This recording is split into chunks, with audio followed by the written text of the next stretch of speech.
Comment travailler par choix et non plus par obligation? Je crois qu'on est pas mal à se poser cette question qui semble insoluble à première vue. Et pourtant, c'est possible, comme l'explique Alexandre Lacharme dans son dernier bouquin Construis ta liberté financière, récemment paru aux éditions Erol. Mais alors, comment atteindre cette liberté financière? C'est tout ce dont nous allons parler avec lui aujourd'hui.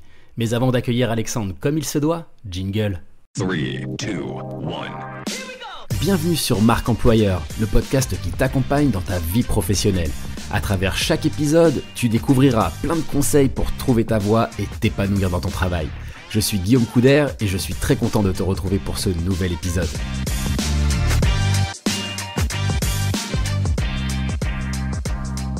Salut Alexandre. Salut Guillaume. Trop content d'être avec toi aujourd'hui pour parler de ton nouveau bouquin « Construis ta liberté financière ». Alors, je vais mettre les deux pieds dans le plat directement.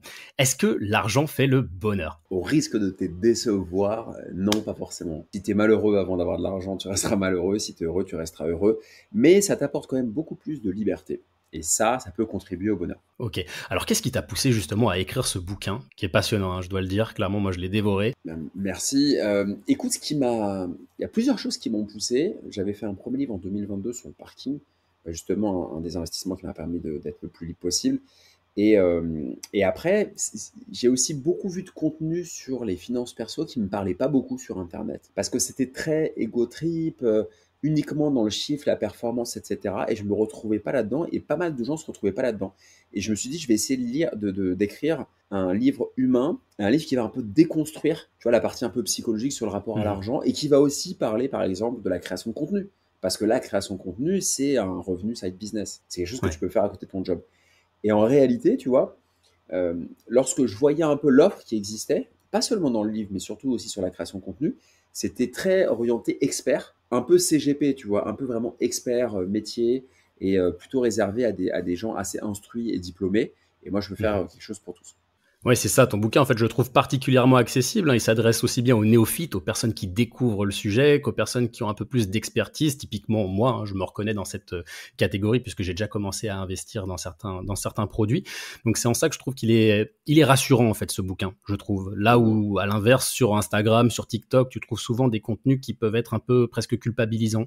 Tu vois, des contenus où tu te dis, toi, tu n'investis pas, c'est pas ouf, il faut absolument que tu prennes ton avenir en main. Alors, il y a un sujet, c'est celui de la liberté financière. En fait, c'est quoi la liberté financière? Parce qu'on en parle quand même pas mal, mais à quel moment on se retrouve libre financièrement? C'est un peu un fantasme, ce terme. C'est un fantasme. La liberté financière, c'est ce qui te permet, si tu veux, de choisir ton planning, ta journée, au maximum. Alors, bon, bien évidemment, tu peux avoir des contraintes, il peut y avoir des rendez-vous, mais la liberté, c'est quand tu n'es pas obligé de subir un job. Moi, j'ai été salarié pendant 12 ans, j'ai 39 ans, et j'ai été salarié pendant 12 ans plutôt sur des postes de commerciaux, de l'alternance jusqu'à cadre, etc. Et je voulais plus subir des contraintes, et surtout commerciales, c'est un métier où il y a beaucoup de contraintes quand même, il y a beaucoup de pression. Ouais. Et du coup, la liberté financière, c'est quoi? La liberté, c'est de se dire, aujourd'hui, je peux monter ma boîte, faire du freelance, créer du contenu, voyager, etc. Je peux choisir le déroulé de ma journée. C'est ça, ma définition de la liberté financière. C'est pas d'être milliardaire, parce qu'il y a un malentendu, je pense, par rapport à ça. Parfois, liberté financière, ça fait un peu vendeur de rêve, exilé aux Émirats Arabes Unis, et je suis en Lamborghini, etc. Alors, j'aime beaucoup les voitures d'ailleurs, mais pour moi, c'est pas ça. Pour moi, tu peux être libre financièrement si tu gagnes la même chose que ce que tu avais quand tu étais, par exemple, salarié ou freelance, mais simplement, tu peux le faire toi-même et tu choisis ta journée. Ouais, c'est ça, c'est ce que tu dis dans le bouquin, en fait, c'est travailler par choix, non par obligation, grâce à des revenus passifs, à terme. Donc, on va peut-être y venir justement dans l'enregistrement du podcast. Tu vois, choisis. C'est-à-dire que tu vois, si tu regardes la tagline du bouquin, c'est construire ta liberté financière pour une vie sereine et choisie. Et choisie, c'est important, justement, mon éditeur Erol ne comprenait pas pourquoi je m'étais choisi, mais choisi, c'est important, choisir sa vie plutôt que la subir. Alors toi, justement, tu as fait ce choix à l'âge de 36 ans, ce qui est quand même assez jeune, j'ai envie de dire. Quel a été le moment décisif? À quel moment tu t'es dit, OK, là, stop, je quitte ce job de commercial qui me met un petit peu la pression et je vais me lancer là-dedans? Et je sais pas, il y a peut-être eu des peurs aussi à ce moment-là. Est-ce que tu as eu des freins? Ouais, il y a eu beaucoup de peur. En fait, si tu veux, les investissements immobiliers dans les parkings, principalement, fonctionnaient bien, de mieux en mieux. J'avais commencé à faire quelques podcasts à l'époque, avant même de sortir le livre, puisque mon histoire intriguait un peu. Et du coup, après, j'ai signé le contrat d'édition avec Erol, j'ai commencé à écrire le livre. Il était prêt à être publié. Et j'avais mis une publication, je crois, sur Instagram en disant bon, bah, cette année, j'ai augmenté mes revenus passifs parce que j'ai plus de clients, de locataires. Un poste un peu retour, quoi. Et je me souviens que ça avait tourné un peu en interne dans la boîte dans laquelle j'étais. Et on m'avait convoqué. Ok. Et moi, au début, je me dis, est-ce qu'on me convoque pour me féliciter de ma bonne année? Parce que j'ai fait une bonne année commercialement. En fait, pas du tout. On m'a convoqué parce que le directeur en France m'avait dit à l'époque, bon Alexandre, on comprend pas, on a vu sur société.com que tu as créé une entreprise, mais du coup, quand est-ce que tu travailles pour nous, pas pour nous, etc. Et moi, ça m'a vexé. Ok. Ça m'a vexé parce que j'avais des résultats. Si j'avais pas de résultats, je peux comprendre, mais j'avais des résultats dans mon job. Et du coup, ça a été un élément un peu déclencheur et je me suis dit, bon, bah moi, les parkings, ça tourne, j'ai un bouquin qui va sortir, il y a des opportunités business, allez, on y Je me va, lance. on essaie de Ouais. partir et on a fait une rupture conventionnelle. Et ça m'a permis de partir sur le En plus fait, tu avais sereinement possible. suffisamment de revenus passifs en parallèle. Tu Oui, parlais de parking tout à l'heure. Et ça t'a sécurisé déjà de base pour quitter ton job. oui, ça m'a sécurisé en fait. J'avais préparé le terrain, quoi. C'est-à-dire que j'avais Mhm. la vision de partir un jour. Parce que je me suis dit, je ne veux pas Ouais. être commercial toute ma vie, j'aurai plus de cheveux, je vais être fatigué, je vais être stressé, je vais fumer comme un pompier, ça va être très compliqué parce que Ouais. c'est un métier qui est très exigeant. Et du coup, j'ai préparé le terrain, mais ça a été un élément un peu déclencheur. Mais oui, j'ai préparé le terrain et c'est ce que je recommande aux gens. Moi, je dis aux gens, préparez le terrain. C'est-à-dire, en gros, tu as ton job et en parallèle de ton job, donc soirée week-end par exemple, ou sur ton temps libre, si jamais Ouais, tu as un job justement qui est pas trop prenant, de commencer à amorcer cette faites pompe de quelque chose. l'investissement. Ouais.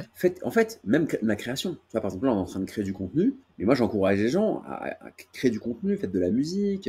Faut Ouais. avoir, enfin, si vous avez des passions, on en a tous. Mais Mhm. faites un side business ou un side tout court. Tu vois, enlève le mot business. Fais un side. Crée Mhm. du contenu, fais de la musique, voyage, écris quelque chose, lance quelque chose. Et ça pourra devenir un business un jour. Mais moi, Ouais. j'encourage vraiment les gens à pas mettre tous les œufs dans le même panier, à se dire, bon, bah, j'ai mon job, je suis à l'abri. Non, si Ouais. l'entreprise, elle ferme, ça va être compliqué derrière. Et il peut toujours y avoir des revers. Donc, faites quelque chose à côté. Et si c'est un business, c'est pas mal parce que ça permet de générer des revenus. Et après, au moins, vous donnez le choix. Un jour, vous Mhm. donnez le choix de dire, bon, bah, ok, bah, très bien, moi, je m'en vais. Il me fatigue dans mon entreprise, je m'en vais. Ou pas, on peut rester aussi. Ouais. Alors c'est vrai qu'il y a une bonne partie de ton ouvrage qui est consacrée à notre rapport à l'argent et c'est vrai qu'il est quand même assez particulier en France, hein. La réussite, c'est un sujet qui est complexe, c'est souvent un sujet tabou, hein, l'argent. Quelles sont justement les croyances limitantes, les freins que tu rencontres le plus souvent dans tes échanges avec les gens à droite et à gauche? Faut être riche pour investir. Ouais. Faut être. C'est faux ça? Comment? C'est faux ça justement? Bien Tu peux sûr. très bien ne pas avoir beaucoup d'argent et Bah, moi, investir? j'ai investi avec 4 000 euros. Ouais. J'ai commencé avec 4 000 euros, pas enfant unique, pas de père, juste ma mère qui habitait Ouais. à 1000 km de chez moi dans le sud de la France. Aucune Ouais. compétence économique, bac littéraire au départ, rien, tu Ouais. vois, vraiment pas de pied à l'étrier. Et j'ai 4 000 Mhm. euros, je fais un premier invest et voilà. Donc on peut commencer Ouais. avec rien. Moi, j'ai pas mal de gens qui me suivent et qui sont alternants, qui viennent de milieux assez populaires. Donc au contraire, je trouve que c'est même, au contraire, Guillaume, tu vois, je dirais même que c'est une Mhm. opportunité de pas avoir grand-chose parce que ça te permet aussi de créer une urgence que tu n'as pas si tu es Ouais. très aisé. Ouais. Si tu es aisé, tu vas hériter de 5 millions du père, 3 millions de la mère parce qu'ils ont chacun des entreprises, ils t'ont donné un apport de 50 000 chacun pour acheter une résidence étudiante, bah, Mhm. tu vas pas acheter un parking. Ouais. Pourquoi faire? Donc en fait, le Ouais. fait de ne pas avoir, ça peut être une bonne opportunité. Donc il y a ça. Il y a aussi la peur de se planter, de ne pas pouvoir rembourser son crédit. Ça, je vois Mhm. beaucoup de ça. Moi, c'est un truc que j'ai pas rencontré, mais personnellement, mais je vois beaucoup ça. Et puis après, il y a la procrastination aussi. Les gens qui sont tout le temps Mhm. dans le et qui dégagent pas de bande passante. Ouais, qui remettent toujours à plus tard. Je crois qu'il y Toujours, a toujours. justement un syndrome, hein, ou une loi, la loi de Parkinson, hein, dont tu parles dans le bouquin. Le travail s'étale de manière à occuper tout le temps disponible pour son achèvement. Ouais. Donc, c'est-à-dire qu'en gros, finalement, ici, tu as par exemple 1 heure pour réaliser ta tâche. Tu peux en avoir 5, finalement, tu vas occuper ces 5 heures. Bah exactement, c'est un peu ce qu'on avait quand on était à l'école. Quand on Hmm. faisait des études, pour ceux qui ont fait des études. Bon, bah, moi, j'étais comme ça aussi. Hein. Donc, en fait, je parle de mon expérience, que moi-même, j'ai fait toutes les conneries que je décris dans le livre, je les ai faites. Hmm. Donc, c'est pour ça Ouais. que je peux t'en parler. Et en fait, bah, quand on était à l'école, moi j'étais en école de commerce en alternance, on avait un rendu à faire, bah, la veille jusqu'à 20, on le rendait à 23h57, quoi. Tu vois, Ouais. ou 59. Donc en fait, et le parallèle qu'il faut faire, c'est ce que je te disais avant. Quand tu n'as pas d'urgence, tu vas pas te bouger. Ouais. C'est à partir du moment où il y a une urgence, il y a une raison forte, et là tu vas faire les choses. Donc c'est bien aussi de soit se créer des petites urgences, On voit ça beaucoup dans le marketing et la communication. Hein. Moi, j'ai été commercial 12 ans pour vendre. Pour vendre, il faut créer une urgence. Moi, par exemple, tu vois, quand j'étais vendeur, je disais à mon client, ce qui était vrai, hein, mais je lui disais, madame ou monsieur, nos prix, à la fin, je vendais des salles de sport pour les milliardaires, pour les très très riches, des salles de sport privées, des machines de fitness, etc. Nos prix vont augmenter l'année prochaine, ce qui était vrai. Si vous voulez acheter, faites-le plutôt cette année, puisque l'année prochaine, ça va augmenter. Donc, ça crée une urgence et ils achetaient plus. Donc, faut le faire. Faut que ce soit aussi la même chose dans l'investissement. En fait, tu t'appliques cette technique marketing à toi-même jusqu'à aimer jongler avec les chiffres. Hein, c'est ce que tu dis dans le bouquin, alors qu'à la base, on en a plutôt peur des chiffres, surtout quand on parle d'argent. Aimer jongler avec son argent, c'est pas forcément évident. Ouais. Après, tu sais, t'as des ingénieurs, des gens très matheux qui adorent Excel, ils font des calculs, etc. Moi, je suis pas de ce sérail-là. Je suis plutôt littéraire. C'est d'ailleurs pour ça que j'écris des livres maintenant. Mais on apprend à aimer les chiffres quand on se met à gagner de l'argent et à jongler. Maintenant, j'aime bien les chiffres, mais avant, j'en avais peur parce que je gérais très mal aussi. Alors peut-être pour rentrer dans le vif du sujet, il y a pas mal de réflexes dont tu parles dans le bouquin, peut-être pour mettre le pied à l'étrier. Comment on se lance concrètement? Quels sont les réflexes à adopter pour commencer à développer cette sensibilité à l'investissement? Et je dirais que dans les grandes étapes, il faut déjà se dire que c'est possible pour soi, qu'on soit riche, pauvre ou pas, d'arrêter de croire que je suis pas la cible. Si vous êtes la cible, que vous soyez riche, pauvre, homme, femme, blanc, noir, on s'en fiche, vous êtes la cible. Première chose. Ensuite, il va falloir avoir un peu d'autodiscipline pour comprendre ce qui rentre, qui sort dans ton portefeuille et cleaner un peu tes finances perso. On se rend pas compte, mais on dépense un tas d'argent dans des abonnements futiles, des assurances habitation pas négociées, des assurances moto, voiture pas négociées, avoir plein de services de streaming. Effectivement, c'est pas Netflix, forcément Spotify nécessaire et compagnie d'avoir. Alors moi, tu vois, j'ai Spotify Premium parce que j'adore la musique, mais ça sert peut-être à rien d'avoir Deezer, Spotify. Ça sert peut-être à rien d'avoir MyCanal, Netflix et Prime. Et Paramount Plus et Max, etc. Exactement, ce qui est mon cas. mais tu sais, moi, ça m'arrive aussi. Je veux dire, je suis pas dans. C'est ce qu'on disait en off. Je suis pas dans le côté donneur de son parce que j'ai fait plein d'erreurs et j'en fais encore certaines aujourd'hui. Mais effectivement, il faut pas se plaindre de ne pas pouvoir investir si on n'arrive pas à avoir cette discipline-là. Et cette discipline, elle est très importante, je dirais même, peu importe ce que tu gagnes. Parce que moi, je connais des gens qui ont beaucoup d'argent, mais ils sont tellement pas disciplinés qu'ils n'arrivent même pas à investir. Pourtant, ils gagnent beaucoup d'argent.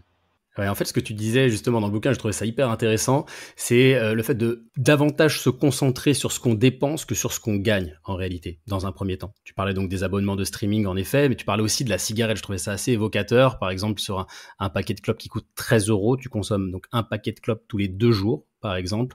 Ça te revient à 2340 € par an, soit sur 10 ans, 23 400 €, et donc sur 50 ans, 117 000 €. En gros, c'est le prix d'un appart, quoi. Je trouvais ça assez fou.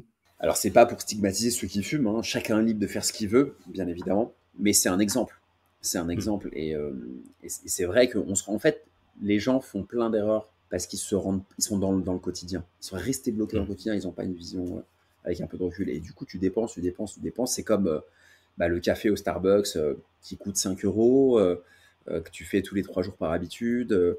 Moi, je vais avec des copains au restaurant, par exemple. Là, systématiquement, ils vont prendre tout, l'entrée à partager, le machin, le petit café gourmand, etc. Systématiquement, et tu en as pour 70 € et après, c'est compliqué de finir le mois. Donc, il faut savoir se restreindre un minimum au début, au moins pour acquérir cette discipline. Ensuite, tu peux investir et après, tu peux réactiver du plaisir. Bien évidemment, l'objectif, c'est pas de se frustrer éternellement, mais est-ce que ça vaut pas le coup, tu vois, Guillaume, de se frustrer 2, 3, 4, 5 ans pour investir et ensuite tu te relaxes. On est jeune encore. Ouais, ça suffit, ça, 2, 3, 4, 5 ans, déjà, pour se constituer un premier portefeuille, commencer à amorcer cette liberté financière. C'est déjà pas mal. Moi, je me suis restreint un peu plus. Mais, donc, c'est de se faire un petit peu moins plaisir aujourd'hui. Il faut l'accepter. Ouais. Et fais-le le plus tôt possible. Parce qu'en fait, si tu le fais quand tu es étudiant, quand tu as la vingtaine, c'est OK. Par contre, si tu vas pas le faire avec des enfants, etc., là, c'est compliqué, tu vois. Sauf si c'est pour toi. Tes enfants, il faut que tu leur donnes quelque chose. Mais par exemple, moi, je un exemple très concret. Quand j'étais étudiant, j'avais parmi mes groupes de copains, j'avais un petit studio à Paris. Je faisais, quand j'étais au resto, je faisais attention, quoi. Tu vois, je prenais plutôt une margarita à la pizzeria qu'une pizza aux truffes. Pourtant, j'adore la truffe. Ouais. Mais en fait, t'avais pas peur qu'on dise Ouais. Justement, t'avais pas peur que les gens disent ouais, mais lui il dépense pas, lui il est radin. C'est peut-être une différence entre être radin et économe et penser à son avenir. J'ai eu ça. J'ai eu Mais après, bon, bah, ça vaut le coup quand même. Ça vaut le coup qu'on dise, bon, Ouais. bah, t'es un peu radin, et puis, ce que je suis pas, mais qu'on puisse percevoir comme ça. Et Ouais. après, bah, 10 ans après, ces gens-là, c'est eux qui achètent mes livres. Ouais, je comprends. Alors du coup, on se dit hein, là, sur le bouquin, la méthode qui l'a rendu libre à 36 ans. Aujourd'hui, tu es complètement libre. Est-ce que, je sais pas, je peux te demander ton niveau de revenu? C'est que des Bah, revenus passifs ou? aujourd'hui, je travaille toujours, même Ouais. si je fais pas mal de sport. Je joue beaucoup au tennis, entre autres. Euh, j'ai remplacé mon salaire que j'avais de cadre en fin de carrière. Je n'étais pas bien vieux, hein, mais j'avais un salaire sympa quand même. En fin de carrière par mes revenus passifs. Euh, après, j'ai plus d'intéressement, de participation, j'ai plus de voiture de fonction, Mhm. j'ai plus 20 euros pour déjeuner le midi, j'ai plus l'iPhone, j'ai plus la tablette. Mais par contre, j'ai de nouveaux business. Tu vois, je fais de l'influence maintenant avec un acteur du parking qui a été Mhm. rassuré par la réassurance du livre qui a bien marché, Ouais, avec qui Guestpark, hein. s'appelle J'ai cru voir que tu Guestpark. avais une collab Effectivement, je avec suis eux. leur ambassadeur. Euh, Mhm. et du coup, si tu veux, j'ai pu compenser la perte de revenus inhérente au fait d'avoir quitté ce job par d'autres sources de revenus. Alors, je te propose justement qu'on aborde maintenant spécifiquement bah, ces produits, j'allais dire des produits d'épargne. Je ne sais pas si on peut appeler ça des produits d'épargne, plutôt des produits d'investissement. Alors déjà, dans un premier temps, ce que tu disais aussi dans ton bouquin, je trouvais ça aussi intéressant, c'est le livret A, livret développement durable. En gros, tous ces livrets, finalement, ne t'apportent rien, voire même tu perds de l'argent à mettre, à mettre tes revenus dedans, quoi, Bien sûr, parce à cause de l'inflation. ils sont inférieurs à l'inflation la plupart du Ouais. temps. Même l'assurance vie, j'ai envie de te dire, l'assurance vie, il y a des frais. Il y a des frais, il y a des frais importants. Moi, je sais que par exemple, à un moment, j'avais vendu un appart, j'avais tout mis sur une assurance vie et j'ai dit à ma banque, oh, on ressort parce que j'ai Hmm. perdu, je sais plus, 5000 euros, quelque chose comme ça, alors que je voulais juste mettre de côté parce que ma conseillère m'avait dit, c'est pas sécure de mettre sur le compte courant, mettez ça sur Hmm. sur un livret. Alors que moi, je voulais pas faire ça puisque je voulais avoir les fonds disponibles. Mais elle, si tu Hmm. veux, voulait faire ça parce que ça lui permettait de gagner une commission en tant que conseillère d'une commerciale. Et du coup, bah, on était sur un désalignement d'intérêts. Donc, en fait, ce Ouais. que je veux dire à travers ça, si tu veux, Guillaume et à tout le monde, c'est on n'est jamais mieux servi que par soi-même. C'est à vous de gérer vos finances et ne déléguez pas l'entièreté Ouais. à des livrets, à des produits bancaires, à des Hmm. conseillers Ouais. qui sont parfois, je dis pas tout le temps, parce qu'il y a des gens qui font très bien leur travail, mais qui sont parfois, souvent, j'ai envie de dire, bah, ils ont envie de gagner de l'argent. C'est-à-dire qu'il y a un désalignement Ils sont commerciaux, en fait. sur des commerciaux. C'est un métier que je connais bien, je l'ai fait 12 ans, donc je les vois Hmm. venir. Et c'est pour ça que on a un discours clair en général. Hmm. Ouais, en fait, toi, tu t'y connais presque mieux qu'eux. C'est ce que tu précises dans le bouquin. Enfin, c'est presque des consultants, en fait, Bah, que ce tu sont des rencontres en commerciaux, moi face de c'est ce toi que j'ai fait. J'ai ouais, commencé par vendre des photocopieurs en alternance, j'ai ouais, bossé dans le luxe, euh, j'ai travaillé dans des grosses entreprises, chez LVMH, chez Technogym, donc je connais les techniques commerciales ouais, et je sais qu'il peut y avoir un désalignement d'intérêts, ouais, que tous les commerciaux commandent, mais c'est un très beau métier. Mais tout ça ouais, pour bien dire sûr. que vraiment occupez-vous de vos finances perso. En fait, si tu veux déléguer à Ouais, quelque chose, il faut le maîtriser. C'est comme toi demain, par exemple, tu veux déléguer le montage d'une vidéo ou d'un podcast, il faut avoir des notions ouais, qui te permettent de mieux bien sûr. négocier avec ton prestataire, par exemple. Donc vraiment, gérez vous-même vos finances perso, investissez, et après, si vous voulez le mettre sur des livrets, vous pouvez, mais vraiment, je vous le déconseille. Ouais, et le bouquin est fait pour ça, justement, pour s'acculturer, pour bien Pour comprendre. Alors, en s'acculturer. termes de... Ouais, exactement ça. Donc, dans le bouquin, tu parles de pas mal de produits.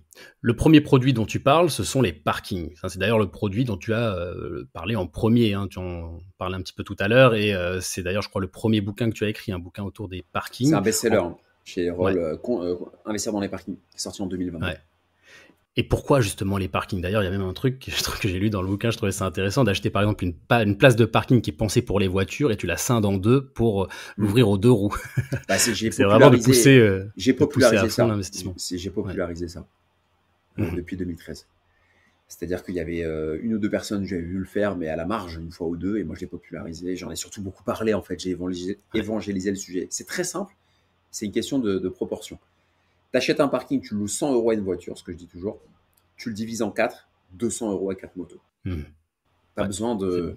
C'est bénéf. de faire Columbia ou NYU, tu vois. Ouais. Mais tu vois, ça paraît simple comme ça, mais j'ai eu une question, justement, par rapport au parking. En gros, est-ce que ce sont des places de parking forcément dans les grandes villes ou est-ce qu'on peut acheter une place de parking en banlieue ou dans des régions un peu désertes, j'ai envie de dire? Où est-ce qu'il faut acheter ces places de parking et comment on s'y prend justement pour identifier les places de parking les plus rentables?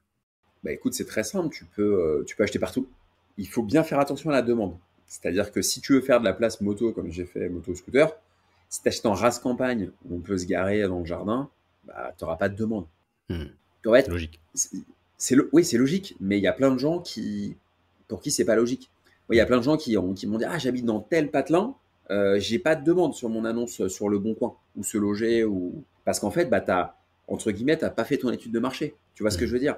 Donc, c'est très important de comprendre ça. Après, il faut se former. Le mieux, c'est d'acheter mon livre. Il vaut 24 euros, c'est pas très cher. Et il y a beaucoup, beaucoup de valeur. Et ensuite, c'est pas de se précipiter. Moi, je vois beaucoup ça chez les jeunes. Tout de suite, ils veulent tout de suite, vite, vite, vite. Ah, j'ai lu ton livre, viens, va. Et moi, je leur dis toujours un truc qui est pas très vendeur, mais qui est safe. Je leur dis, prends ton temps. Et enfin, Ouais. dernier point important, et ça, il faut que je le dise, commencez toujours petit. Hmm, Ça, c'est à l'inverse des vendeurs de formation, TikTokers, etc. Commencez petit. hmm. Commencez petit. J'ai commencé avec 4000 euros. J'ai pas acheté des immeubles. Et, tu sais, parfois, je vois ça passer sur les réseaux sociaux. Je vais vous faire acheter opération de marchand de biens, immeubles et tout. Commencez petit. Parce que tu dors mieux Ouais. la nuit. Et si tu fais une erreur, ça te coûte moins cher. Ouais, il y a un truc dont tu parles dans le bouquin, c'est la méthode Kaizen, hein, c'est d'ailleurs le nom du documentaire Ouais. de Inoxtag. Et la méthode Kaizen, en fait, c'est un terme japonais hein, qui se résume à changer vers le mieux, en fait, en japonais, hein, c'est ça. Changer vers le mieux, principe japonais d'amélioration continue, et comment on l'applique justement à la gestion de ses finances. Voilà, c'est forcément progressif, justement, la constitution d'un portefeuille. Bien sûr, c'est la théorie des petits pas. On peut dire ça en français. C'est l'effet cumulé, step by step. Donc, premier parking, par exemple, moi, ce que j'ai fait, deuxième, troisième, quatrième, et à chaque fois, ça te rapporte un peu plus d'argent. C'est comme Ça coûte premier combien un podcast. parking juste hein, je me permets de te Ouais. couper là-dessus, mais c'est combien une place de parking à peu près? Bah écoute, en moyenne, avec une place typique pour mettre une voiture, tu vas la payer au global en France 15 000 euros. Mhm. Dans les grandes villes, ça peut être plutôt 20 000.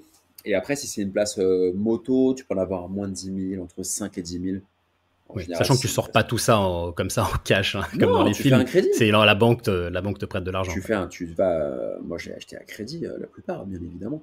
Tu fais un crédit. Consommation, je recommande pas, mais immobilier, je recommande parce que tu peux étaler sur 20 ans, le taux est plus bas, etc. Donc après, il faut obtenir ça avec un Ok. conseiller intelligent. Mais en gros, Kaizen, c'est de dire je m'améliore tout le temps, mais c'est ce que tu as dans le sport. Moi, Mhm. je pratique beaucoup de sport, mais bah, tous les jours, tu t'améliores dans le podcast. Hein. Je pense que ton premier podcast était moins bon qu'aujourd'hui. Donc, tu peux faire pareil pour tes finances perso. Donc tu as commencé par le parking. Ensuite, il y a toute cette logique immobilière aussi. C'est-à-dire que tu peux investir en LMNP, location meublée non professionnelle, ou en Pinel. Enfin, je sais pas quelles sont tes Alors, recommandations. C'est déjà un Pinel, step supérieur. Hein, ouais. Je recommande pas vraiment. Pourquoi? Parce que le Pinel, c'est un dispositif fiscal, donc ce qu'on appelle une carotte fiscale. Donc, c'est séduisant sur le papier, mais le problème, c'est que tu vas acheter assez cher et au moment où tu vas revendre, tout le monde va vouloir revendre en même temps. Donc, moi, je me méfie des choses trop structurées. Si tu veux Ouais. gagner de l'argent, faut mettre les mains un peu dans le cambouis et le faire toi-même, quoi. Ouais. Donc, Ok. ça peut fonctionner un Pinel si tu as des gros revenus des gros impôts sur le revenu. Après, ça dépend de ta situation. Ouais. Mais tu peux effectivement l'immobilier, enfin le parking, ça reste de l'immobilier. Hein. Tu vas chez le notaire aussi, mais tu peux te diversifier. Moi, il m'est arrivé d'acheter appartements, etc. avec plus ou moins de succès. J'ai aussi fait l'investissement dans les startups. Enfin, j'ai fait plein de choses. Ouais. J'ai Ouais, touché comment tout. tu identifies justement des startups dans lesquelles investir? Ah, j'étais dans les clubs de Business Angel Ok. à Paris, dans des clubs justement qui m'ont sélectionné des startups. Et après, c'est le fit humain, c'est en fonction des Donc faut compétences. se bouger quoi en fait, c'est le mouvement hein, qui te crée ces opportunités. Si tu te bouges pas et si tu vas pas à la rencontre de ces personnes, à la rencontre de ces clubs, finalement tu trouves pas ces opportunités. Donc faut Bah, juste se ça pourrait bouger quoi. résumer le livre en fait, faut se bouger. C'est un peu Un peu bateau, ça. Hein. ça fait très poncif, à porte ouverte, mais Ouais. L'édition 2 pourra s'appeler comme ça peut-être. peut-être un livre, parce que je compte en écrire un tous les 1 an et demi, 2 ans. Donc il y en a peut-être un qui s'appellera comme ça. Mais Ouais. en gros, oui, en fait, moi, ma thématique, ma narrative qui est omniprésente, c'est faut se bouger et attends pas que l'État fasse tout pour toi, quoi. Mhm. C'est Ouais. ça, en fait, le vrai sujet. C'est bouge-toi pour faire quelque chose, pour tes finances perso, il faut que tu te bouges. Ok, t'es pas un milliardaire, mais tu peux t'en sortir. Il y a plein de gens, même si t'es fonctionnaire, tu peux faire des super crédits. Si tu es freelance, ça peut être un peu plus compliqué, mais il y a quand même des solutions. Donc vraiment, l'idée, c'est de pas attendre que ça se passe, de pas attendre qu'il y ait un oncle d'Amérique qui se manifeste, d'avoir un héritage inespéré. Et il faut Ouais. se bouger tôt. Ok. J'aimerais bien qu'on fasse un petit focus aussi sur les investissements que tu appelles des investissements exotiques. Je Ouais. pense aux crypto-monnaies, aux montres, aux sacs à main aussi, tu en parles dans le bouquin. Alors est-ce que c'est quelque chose à faire, ça, d'investir notamment voilà, dans les cryptos, dans les montres, dans les sacs à main, c'est peut-être un petit peu extrême. Écoute, les investissements exotiques, ça peut être une bonne manière de se différencier, puis c'est un investissement plaisir. Moi, j'aime bien les montres. J'ai pas mal de montres et il y a des montres qui perdent pas de valeur et puis ça permet de placer son argent aussi. Ouais, t'as la Rolex Daytona, hein, c'est ça, par exemple, tu en Moi, je parles l'ai dans le pas la bouquin. Daytona, mais j'en ai d'autres de Rolex. Euh, Ouais. la Daytona, par exemple, oui, c'est un très bon exemple dans le sens où tu perdras pas de valeur puisque le prix en fait sur le marché gris, ce qu'on appelle la seconde main, est plus élevé que le prix en boutique. Parce qu'en fait, il y a tellement de demandes, il y a plus de demandes que Ouais. d'offres. Donc du coup, si elle coûte par exemple 14 000 euros neuve là, actuellement à peu près, bah, elle va coûter le double à la sortie du magasin parce que tu as beaucoup plus de gens qui veulent l'acheter et qui ne Ouais. peuvent pas l'acheter. Donc Mais c'est les un gens sont exemple. sur liste d'attente, en fait. Ouais, les gens sont sur les attentes. Donc, c'est un exemple qui te montre ça. Après, ça s'est un peu dégonflé les montres parce qu'il y a une grosse hype avec les crypto-millionnaires pendant le Covid qui se sont rués sur ça. Mais ça peut être intéressant d'acheter des œuvres d'art, des montres, des cryptos aussi, c'est intéressant. Alors, il y en a beaucoup qui ont perdu beaucoup d'argent. Moi, j'y suis un peu allé, tu vois, dans les cryptos, mais pas non plus en ligne. Je trouvais que la pierre, c'était plus sécure. Mhm. Plus sécure. Ouais, l'immobilier, c'est ce qu'on dit souvent, hein, c'est quand même la valeur refuge. L'or aussi, peut-être, non? L'or aussi, bien sûr, tu peux faire de l'or. Mais moi, l'IMO, ce que j'aime bien, c'est que ça prend toujours de la valeur, c'est constant. Et puis, si tu peux y vivre, alors un parking, tu vas pas y vivre, mais si tu achètes un appartement, par exemple, Mhm. bon, bah, en cas de galère, tu te sépares, tu es tout seul, tu n'as plus de boulot, tu n'as plus rien, Ouais. tu peux pas avoir de dossier pour l'appartement, ouais, tu peux aller vivre chez toi, même si c'est 15 mètres carrés, quoi, c'est pas mal. Ouais. Et je crois qu'il y a un principe justement que tu développes pas mal dans le bouquin, c'est celui de la diversification, en fait, de pas mettre tous ses œufs dans le même panier. Pas faire du all-in, comme tu le disais tout à l'heure, sur un seul et même investissement, mais plutôt de diversifier, de mettre un petit peu partout, en tout cas en fonction de ce dont on dispose. Si par exemple Ouais, tu as bien 4 sûr. 000 euros, tu vas pas mettre tes 4 000 euros sur un seul et même produit, mais tu vas potentiellement Bah, diversifier. le but, c'est de bien dormir la nuit. Donc, bien dormir la nuit, c'est de se dire, s'il y a un retournement de marché, je peux tenir la route. Mhm. Donc, l'IMO, après, tu peux faire un peu de plaisir. Si tu aimes bien les montres, t'achètes des montres. Si tu aimes les sacs à main et que tu es une femme, ça peut être une bonne chose d'investir dans un sac. Il faut aussi créer du contenu, investir sur toi aussi. Investir sur soi. Par exemple, si on crée un business, si on est entrepreneur, faire un peu de personal branding, ça, c'est intéressant. Parce que, Mhm. tu vois, moi, mon personal branding m'a permis d'avoir un contrat d'influence avec Spark. Si j'avais Ouais. 0 abonné, pas de livre, etc., Gaspard ne m'aurait pas regardé. Donc c'est Mhm. parce que j'ai un livre, je suis identifié comme un expert, etc., que ça fonctionne. Et Mhm. c'est un exemple parmi d'autres. Donc moi je pense qu'il faut vraiment diversifier, se sécuriser sur plusieurs aspects pour pouvoir être serein, mais surtout pas faire all-in. Moi j'ai des amis qui ont fait tout dans la crypto. Bon, leur crypto s'est cassé la gueule. Aujourd'hui, ils ont repris un boulot, on n'entend plus parler, quoi. Ouais, ouais, j'en connais aussi On les qui ont voit fait ça plus, sur on certaines déjeune plus valeurs, avec eux, ils notamment sont sous les radars. sur des actions biotech aussi. Tout ce qui est biotechnologie, je me souviens qu'à un moment, c'était un peu la tendance et il y en a qui ont Ah oui? perdu gros Ouais. à cause de ça. Ok, alors il y a un truc qui est super sympa hein, dans ton bouquin, c'est le tableau de suivi mensuel, c'est de pouvoir suivre l'évolution de ses finances mois après mois. Ça, c'est important justement de gérer ses finances, gérer Ouais. ses investissements sur le long terme. Au moins au début, alors le mieux c'est tout le temps, mais au moins au début, il faut traquer en fait tes finances, ce qui rentre, ce qui sort, et ensuite tes investissements. Mais Ouais. tu sais, parfois je vois des gens parler de suivi, etc., mais c'est assez expert. C'est vraiment si tu as des actions, de la bourse, etc. Moi je reviens à quelque chose de beaucoup plus simple. Vous prenez un tableur et vous notez simplement ce qui rentre, qu'est-ce qui sort. On parle même pas d'investissement. Et ça permet vraiment de clarifier des choses et de beaucoup mieux dormir et de dire ouh, et surtout de faire du prédictif. De dire ah, effectivement, mince, les vacances à Alicante, là, ça va mettre un trou dans ma trésor dans 3 mois. J'aime beaucoup Alicante. Ça va mettre tu vois, un trou dans ma trésor. Donc en gros, Ouais. c'est cette dépense, cette moto que je veux acheter, ces vacances-là, je vois pas le Mhm. problème là. Par contre, j'ai tel et tel. En fait, tu peux mettre par jour. Tu vois, dans le mois, il y a une dépense de 500 qui tombe le 5 du mois. Et du coup, tu peux prédire ce qui va se passer et ça t'évite d'avoir des gros coups de stress. Ouais, puis là, l'avantage, c'est que dans le bouquin, page 93, hein, exactement, tu as le fameux tableau tout prêt à l'emploi, donc ça, c'est nickel. Ok, bah écoute, Alexandre, j'aimerais bien te poser une petite dernière question, la question conseil, la question résumée, j'ai envie de dire, pour nos auditeurs, nos auditrices qui hésitent encore à se lancer, qui ne savent pas trop comment se lancer dans leur quête de la liberté financière. Quel serait ton dernier conseil, ton ultime conseil? Bah, l'ultime conseil, c'est le bon sens paysan, c'est-à-dire vivez pas au-dessus de vos moyens, commencez par économiser, prenez confiance en vous, euh, écoutez des podcasts comme le podcast qu'on est en train de faire, ça vous coûtera rien et c'est hyper intéressant, lisez des livres comme le mien et d'autres, et cultivez-vous et ensuite vous vous lancez, et après prenez confiance en vous et avancez sans forcément écouter les conseils du frère, de la mère, du cousin, de l'employeur. C'est ça aussi le problème, Guillaume, c'est que on a tous été comme ça. C'est qu'on a toujours des sons de cloche différents et du coup, ça retarde nos projets. Tu vois, il y a des gens qui veulent lancer un podcast comme toi et qui ont quelqu'un qui leur a dit mais non, tu rigoles. Ouais, bah, ça- Et du coup, tu vas le lancer, mais en fait, dans 5 ans. Parce que tu vas dire, Hmm. dans 5 ans, tu auras plus confiance en toi et de maturité. Tu vas dire, allez, je l'écoute plus, etc. Mais 5 ans se seront passés. Ouais. Donc, il y a un moment, il faut, on vit sa vie soi-même, quoi. Donc, c'est ça les conseils Ouais. que je donnerais. Ouais, ça, j'imagine que c'est peut-être lié aussi au fait que tu as dû t'autonomiser, peut-être aussi assez jeune, hein. Tu parlais justement de la perte de ton papa très jeune. C'est très marquant Ces chez parcours moi. de vie-là peuvent aussi potentiellement, Oui, ça a été une j'allais dire grosse... aider, même si le terme n'est pas bien choisi, Ça a été peut-être une opportunité, faciliter. tu vois. Je le dis Ouais. après coup. Sur le coup, c'était pas une opportunité. Je l'ai pas vu comme ça. Non, Mais, bah évidemment, ouais. mais c'est vrai que euh, dans un souci de résilience, tu vois, ça a été une vraie opportunité. Et je pense effectivement que bah, j'en serais pas du tout là. Tu vois, j'aurais pas écrit de livre, etc. Je serais certainement 3 enfants dans le cadre dans une multinationale ou un truc dans le genre si j'avais pas eu ça. Mais ça permet de se bouger. Et le message que je veux faire T'en as fait passer, une force. c'est que tous les gens qui nous écoutent et voilà, qui ont eu un peu des petits accidents de parcours, bah, sachez que c'est l'occasion d'avoir un tremplin et de se bouger. Ouais, bah c'est un beau message en tout cas. Je te propose qu'on en fasse notre conclusion. Parce que je trouve ça top. Bah, merci beaucoup Alexandre, en tout cas super intéressant. Et puis bah voilà, procurez-vous ce bouquin, Construis ta liberté financière. Il est hyper facile à lire. C'est vraiment un super bouquin. Moi-même, je vais appliquer tous les conseils que tu y partages, Alexandre. Donc un grand merci pour tout. Merci beaucoup, Guillaume. À bientôt. À bientôt. 3, 2,